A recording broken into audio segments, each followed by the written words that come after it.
Simula bata ka, ito ang naririnig mo. Mag-ipon ka para yumaman. Pero real talk, bakit maraming magaling mag-ipon pero hindi pa rin yumayaman? Hindi masama ang pag-iipon. Importante yan. Pero tandaan mo to, ang pag-iipon ay proteksyon, hindi pagpapayaman. Kung ang pera mo nakatago lang, hindi siya lumalaki. Sa katunayan, unti-unti pa nga siyang nawawala dahil sa inflation. Ang limitasyon ng pag-iipon, halimbawa, kung kumikita ka ng 10,000 at nag-iipon ka ng 2,000 kada buwan, kahit gaano ka ka-consistent, may limit ang kaya mong maipon. Kasi nakabase siya sa income mo.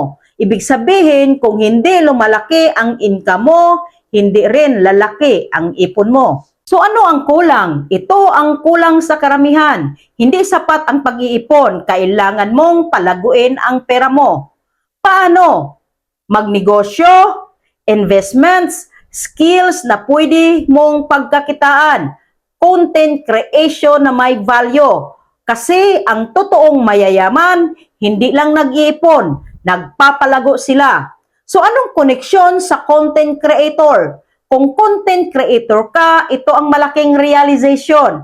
Hindi sapat na kumita ka lang, kailangan marunong ka ring mag-scale.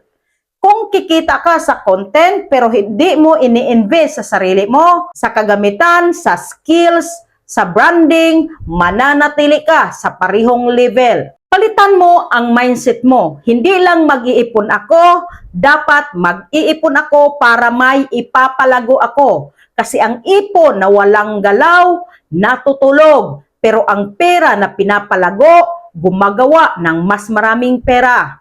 Kaya tandaan mo to. Hindi ka yayaman sa pag-iipon lang. Yayaman ka sa tamang paggamit ng iniipon mo. Kasi sa dulo ng lahat, hindi lang dami ang tinabi mo ang mahalaga, kundi kung paano mo ito pinapalago.